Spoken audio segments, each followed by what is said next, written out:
Bueno, y esta semana la fuimos repasando día a día con todos los hechos históricos para rememorar. Septiembre en general es una fecha bastante cargada y emocionante para la militancia por distintas razones. Y esta semana la arrancamos repasando lo que fue el 16 de septiembre de 1955, aquel bombardeo que se cumplieron este año 70 aniversarios del bombardeo a Plaza de Mayo. Una Plaza de Mayo que siempre es un hito en la historia y un espacio físico, pero también simbólico, cargado de, cosas buenas como cosas malas, historias que han salido bien, historias de resistencias y de victorias, como historias también de derrotas. Vamos a hablar de los muertos de la Plaza de Mayo, 1945, 1953, 1955. Estamos hablando de un libro escrito por Héctor de Arriba, profesor en historia e investigador independiente, que se va a estar presentando en el día de hoy en la ciudad de La Plata. Héctor, ¿cómo estás de este lado? Delfina y Franco, te saludamos, gracias por tu tiempo.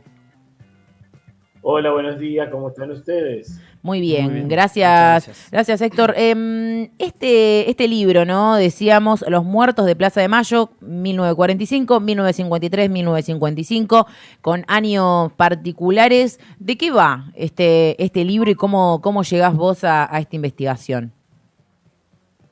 Bueno, este libro es producto de 4 años y medio aproximadamente de investigación en hemeroteca, fundamentalmente la hemeroteca del Congreso de la Nación y de la Biblioteca Nacional Mariano Moreno, los libros y inhumaciones de los distintos cementerios, los 5 cementerios de la capital federal y del Gran Buenos Aires Sur, el contacto con parientes directos o colaterales de los fallecidos, los 2 jóvenes de la madrugada del 18 de octubre del 45, me contacté con Alicia Terán Pasaponti, la sobrina de Darwin Ángel Pasaponti, uno de los muertos.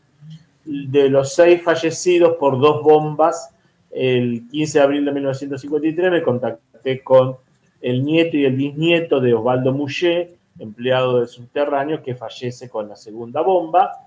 Y con la tragedia mayor en la historia argentina del jueves 16 de junio de 1955, que el mes de junio de este año se cumplieron los 70 años, me contacté con distintos parientes colaterales y directos, y en todos los casos con las investigaciones de fuentes duras, las hemerotecas, redes virtuales, archivos, partidas de defunción del registro provincial de las personas de la provincia de Buenos Aires y del registro civil de Cava.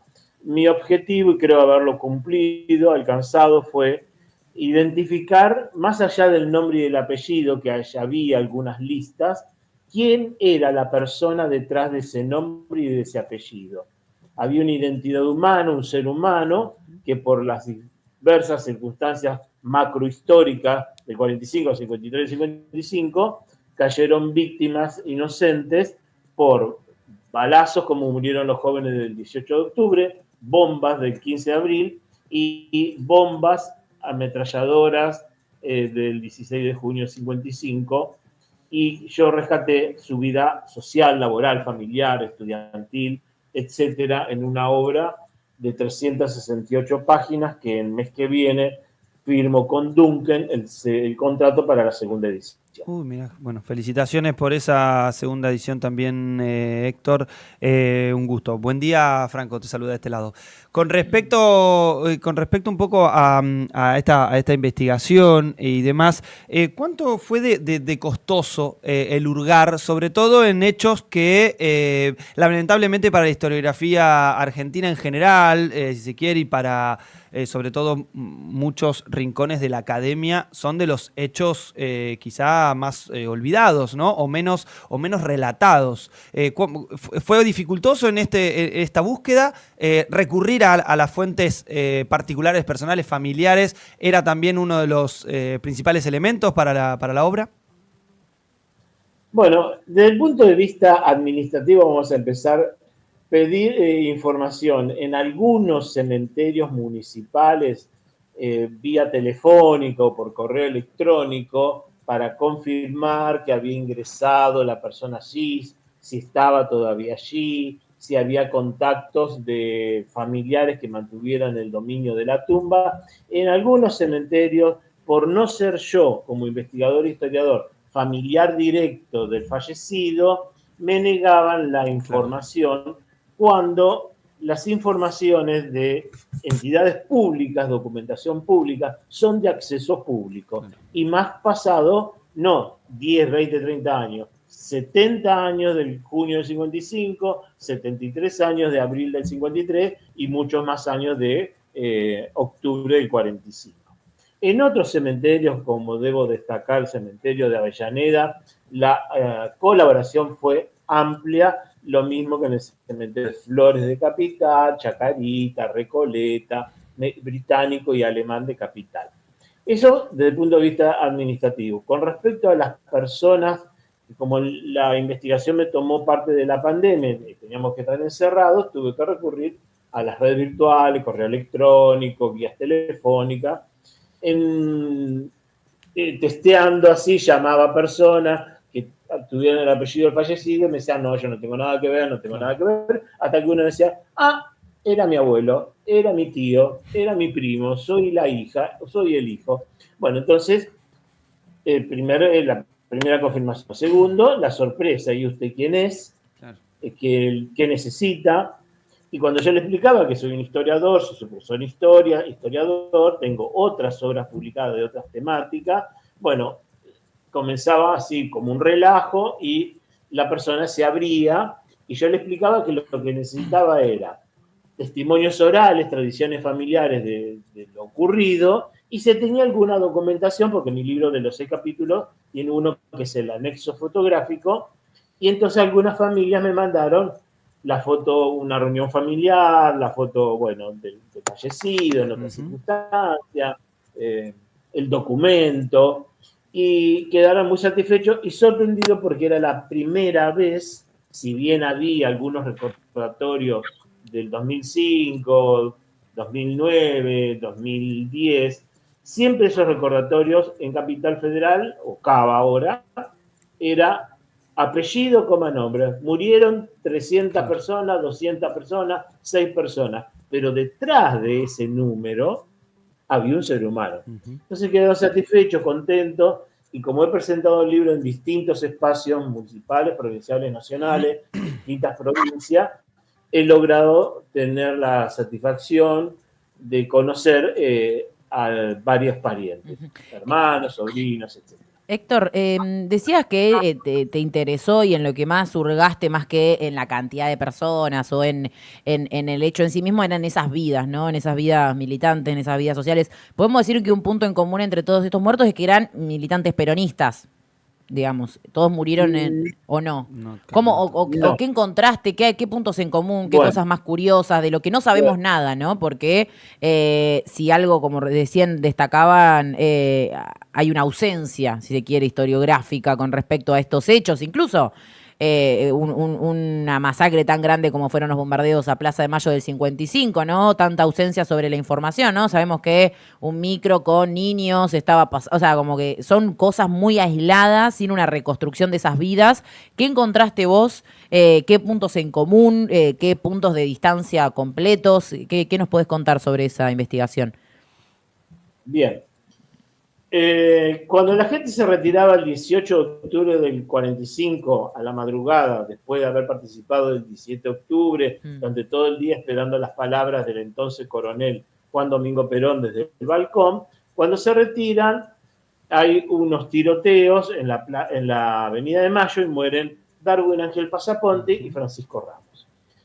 ¿Quién pasó a la historia hasta la actualidad, rescatada por una línea del justicialismo, fue Darwin Ángel Pasaponte?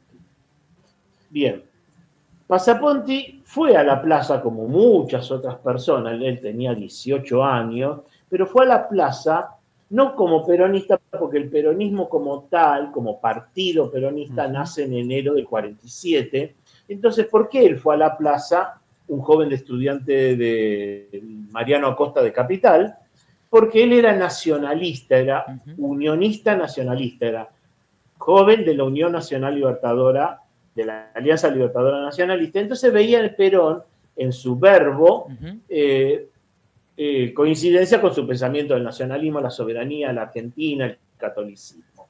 Pero no fue como peronista porque no existía el peronismo como tal. El 15 de abril de 53, la plaza estaba llena, convocada por la CGT, habló el secretario general de la CGT, Buletich, y luego cerraba el acto Juan Domingo Perón, presidente constitucional, general en ese momento. Y sí, la muchedumbre que llenó la plaza, todos eran peronistas, y los que pusieron las 3 bombas y estallaron 2 y mataron 6, eran antiperonistas, como era el término que se utilizaba en la época. El 16 de junio, claro, el famoso 16 de junio trágico, es la sublevación de los aviones de la Marina de Guerra, cuyo objetivo era bombardear la Casa Rosada, matar al presidente y colocar un triunviro de un socialista, un conservador y un radical. Eran los marinos de guerra, de la infantería marina de guerra y los aviadores, que bueno, el hecho se lo conoce como el bombardeo de Plaza de Mayo, pero no es que fueron y bombardearon la plaza, el monumento a Belgrano, la pirámide, no, sino la Casa Rosada, Avenida Paseo Colón, Irigoyen, Rivadavia, 2 bombas cayeron sobre la plaza, y a su vez el hecho también tuvo otros 2 espacios geográficos. El bombardeo de la residencia presidencial, que antes era el Palacio Unzué, en Recoleta, donde hoy está la Biblioteca Nacional. Hoy la residencia presidencial está en Olivos, pero antes era el Palacio Unzué en la residencia. Ahí en Recoleta mueren 6 personas, y en La Matanza venían soldados para reforzar la custodia de la Casa Rosada, muere un conscripto y muere un obrero de la fábrica de jabón Federal. En ese contexto de 200 y pico de víctimas, casi 300, donde sorpresivamente caen bombas y ametrallan a las personas, murieron peronistas y no peronistas. Yo, por los obituarios que leí de todos los diarios, puedo decir que en el obituario tal se despedía el compañero tal que dio la vida por Perón. Entonces, evidentemente, esa persona muerta fue a la plaza, autoconvocado o no, y muere como defensor del gobierno peronista. Pero también murieron personas, y que yo lo sé, que no eran peronistas, porque el nieto de tal persona me dijo, mi padre era peronista, y bueno, estaba por allí, porque hay que tener en cuenta que en el horario que cayeron las primeras bombas, 12:40, había movimientos de autos, taxis, trolebuses, gente que entraba y salía, era movimiento de mediodía, una merienda, un almuerzo. Se le había dado asueto a algunos empleados porque se esperaba un desfile de aviones oficialistas para desagraviar la bandera argentina, y bueno, caen las bombas y cayeron distintas personas de distintas nacionalidades, de distintos partidos políticos, de distintas edades y distintas actividades. Héctor, entonces todo esto está dentro del libro Los Muertos de Plaza de Mayo, 1945, 1953, 1955, que hoy lo va a estar presentando acá en la ciudad de La Plata. Exactamente, yo presenté el proyecto hace un tiempo prolongado a la Comisión Provincial de la Memoria, y entonces ellos evaluaron los PDF, el contenido del libro, y les pareció apto y les pareció apropiado, que tenía una investigación rigurosa, que sigue una línea histórica, que no se bandea para ningún sector, y que el rescate era las víctimas, que en La Plata hay 4 víctimas del 55, una está en la bóveda del cementerio municipal de La Plata, una chica de 19 años, de apellido Ferrario, otra llamada Irene González, que está también en el cementerio municipal. Entonces ellos lo consideraron apropiado, me ofrecieron el día, armaron el flyer, el espacio en la biblioteca Carlos Cajade, hoy 16:30, que es un horario, bueno, que me acomodaron a mí porque yo vivo en Canning, Ezeiza. Tenés un viaje, digamos. El transporte público a Constitución y de Constitución a La Plata. Incluso iba a ser el mes pasado la presentación, pero justo hicieron una sobre y el tren Roca llegaba hasta Tolosa, y entonces yo no podía ir. Te podrías haber bajado, mirá, si nos conocíamos antes, te bajabas acá en Comunidad Ferroviaria, que estamos justo en Tolosa, los viejos galpones del ferrocarril aquí en Tolosa. Lo propusieron para hoy, y bueno, esta difusión y estos espacios y estas entrevistas se las agradezco mucho, porque es homenajear a víctimas inocentes. Yo no les pregunté a las víctimas ni a los familiares Yo tengo información que los familiares me dijeron que no la publicase en los libros, que hacía la vida privada, la vida política, partidaria, me dijeron, eso te lo cuento a vos, y yo lo tengo en la mente, pero no está en el libro. Claro. Y es rescatar identidades, seres humanos, y que las nuevas generaciones vean que la violencia que hubo en ciertos momentos del país, en otros momentos fue mucho más grave, como del 76 al 83, no debe repetirse y que todos debemos tirar para el mismo lugar para salir adelante y que nos beneficie a todos. Así es. Gracias, Héctor, por tu tiempo. Entonces, hoy 16:30 en la Biblioteca Carlos Cajade, acá en la Ciudad de La Plata. Número 984, le decimos a la oyentada platense, que le interese. Sí. Te agradecemos muchísimo, Héctor, por estos minutos, pero sobre todo también por la investigación alrededor de uno de los hechos, como decíamos hace un ratito, ¿no? Lamentablemente olvidados o por lo menos puestos debajo del tapete, claramente con una intención política, desde no recordar hasta tratar de ocultar las atrocidades que pasaron, sobre todo en este periodo. Exactamente. Bueno, muchas gracias a ustedes. Un fuerte abrazo y nos vemos a la tarde. Héctor de Arriba, autor de Los Muertos de Plaza de Mayo, historiador e investigador. Y profesor, feliz día, sí, le podríamos haber dicho. Mirá, es verdad. Bueno, llegó a esta producción, a este libro en 2022, lo publica, hoy lo viene a presentar acá a la Ciudad de La Plata, Los Muertos de Plaza de Mayo, destapando una parte de nuestra historia muy, muy complicada, o muy oculta, podríamos decir, y muy sangrienta, que tiene que ver con cómo los sectores de la oligarquía resuelven las cosas, que es asesinando, ¿no? Sí. O quieren resolver las cosas que nunca se le van a resolver, como el exterminio del peronismo. Como seguimos diciendo, ¿no? En este caso hubo fusilamientos en el 45, mejor dicho, estos tiroteos que él hacía referencia. En Plaza de Mayo, pleno centro. Fusilamiento después, desapariciones, y a pesar de todo, los gusanos que se coman sus cuerpos miserables van a seguir viendo peronismo, muchachos. Y los gusanos van a ser peronistas probablemente. Seguramente. 10 y 10 minutos de la mañana. Quédense del otro lado, queremos más me gustas, viejo. Hay más gente que me gustas y ustedes saben que ahí eso a nosotros nos enoja. De hecho, tiene que haber más me gustas que gente, como corresponde.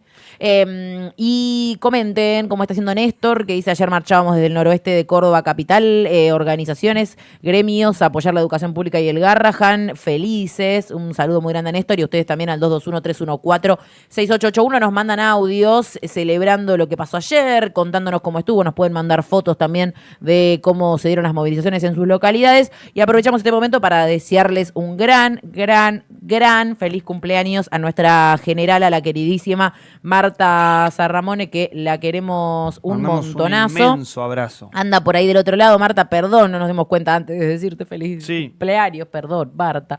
Pero nos acordamos. Nos acordamos a tiempo, así que un beso enorme, que tengas un lindo día. Ayer tuviste tu regalito de diputados por adelantado. Está muy bien. Así que regalito. A veces es bueno tener regalos adelantados, sobre todo cuando implican no solamente la felicidad de uno, sino la felicidad de muchos. Y cuando no es económico, ¿viste? Un buen regalo es cuando te llega de otra forma. Cuando te parte el corazón así de repente. Así es. Así que, Marta, te queremos un montón. Feliz cumple. Salúdenla también en el chat, como está haciendo Agus. Díganle feliz cumpleaños porque Marta lo merece. Sí, por supuesto. Estamos para ir a la tanda. Ahora sí, ya volvemos.